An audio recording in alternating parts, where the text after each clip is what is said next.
Yeah, I want to make a comment. The current issue, which is August, I believe, just a sec, July, of Communications of the ACM, has an inside article about the antitrust suit that was brought between Oracle and Google over the API, the application programming interface for Java, with Oracle arguing that was copyrightable material and Google saying, no, it isn't. What's copyrightable is the code behind that implements all of these various function calls. And this took several years to battle out, but Paula Samuelson, who's a law professor at UC Berkeley, and writes a regular column on legal matters and communications of the ACM, points out that many people in the industry were opposed to Oracle's view, and although Google won in a lower court, a higher court overturned that decision, making Oracle the winner, and this went even higher, and now it's clear that Oracle is the loser and Google is the winner. I think that's an important decision because the notion that function call interfaces could be copyrightable would basically prevent any kind of shared library effort and portability of software across platforms. So it's an important win for the community. And she concludes that it's unlikely now that anybody will attempt in the future to claim, at least in US courts, that application programming interfaces are copyrightable. It's kind of like saying as at least one publisher has claimed, that the list of authors and titles of articles in their journals are proprietary and secret, which is nonsensical if you're a librarian. Of course, you catalog books and journals in the library catalog, and they include titles and authors. And that shouldn't be copyrightable. I think it's interesting that it was Oracle on the one side and Google on the other. One can read too much into that, but I think one can read something into it. Well, the strange thing was that Sun, right from the very beginning, had a policy of publishing their specifications for their technology. This includes things in networking, the network file system, the external data representation, XDR, and then the Java language, with the notion that the interface to Java would be available to all to use. And if you wanted Java, you could license it from them and have it on your computer. And in fact, in Solaris, it was a free part of the operating system. And then when Oracle gobbled up Sun Microsystems, they took a completely different approach and held that it was all proprietary. And so we were faced with the situation on my campus at Utah 2 years ago that software that had been developed to use Oracle Java was now suddenly going to be faced with rather large license fees, much larger than any individual programmer's salary. And so we had the university arranged to pay a 1-year license for the campus to give people time to get off Oracle Java and onto some alternative, either a different language or one of the free Java implementations. So I think my own view is that Oracle has shot themselves in the foot by doing this, because now there are 2 competing Java implementations, and when there are more people outside Oracle making progress on Java and also ZFS or ZFS, the file system, there's going to be much more progress in the open community than there is in the closed proprietary community at Oracle. And we've seen this happen in the past as well.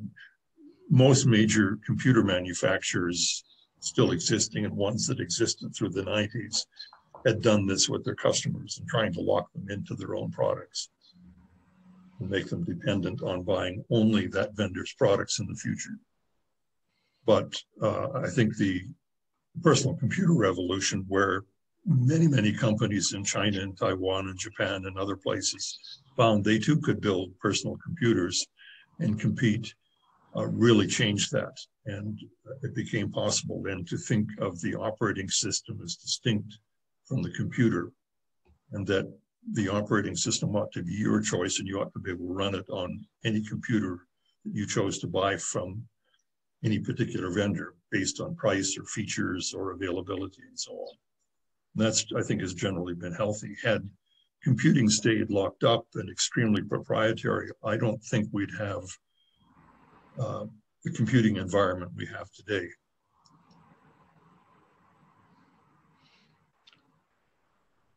Yeah, I think that that's all quite relevant, and my understanding, and I should say first of all that I'm not a lawyer, and secondly I should say that I'm not an American, it is the American antitrust law is aimed not to cut the big people down to size because of the inequality involved between big people and small people, but to remove gross market imperfections.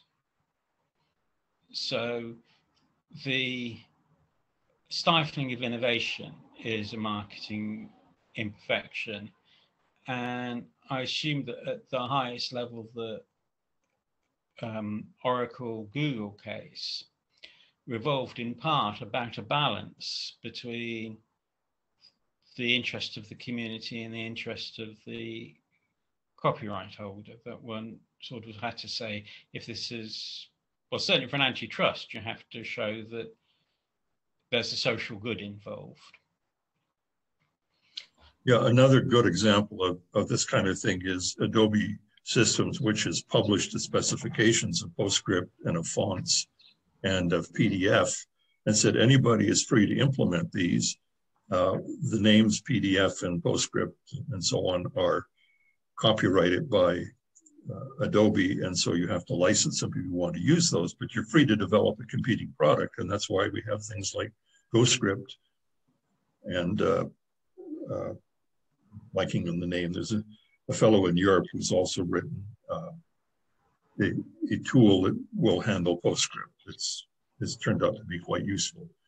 And a number of laser printer manufacturers use PostScript rendering engines that did not come from Adobe and didn't have to pay license fees that might be larger than they would from a competitor. I think that also has been healthy because now we have a documented specification of how PDF is supposed to work and how PostScript is supposed to work, and we can build independent implementations that follow those specifications. And by and large, we've been pretty successful at having things like GoScript process any PostScript file that Adobe's products can handle. And Adobe's marketing approach, of course, is that they offer very glitzy, well-documented products. Regrettably, they target only the Macintosh and Microsoft Windows platforms and completely ignore all other operating systems. They did for a period 10 plus years ago, but they no longer do. I think that's regrettable because I told them on a visit that I said, look, you could have a practice where you get your software working on all of the major platforms, you announce it on the same day, and it's then available for download. You don't have to make it in shrink wrap packages that cost money to inventory and ship and so on. These days, you can download things electronically. So you could, in fact, make it available for many more platforms than you currently do. But they view Windows and Mac OS as having dominated the Office desktop, and they feel that's the thrust of their market. And that's a business decision. We don't know the internals of how things work for them, so we can't necessarily criticize them, but I just think it's unfortunate that they make good software products that many of us cannot use in our environments.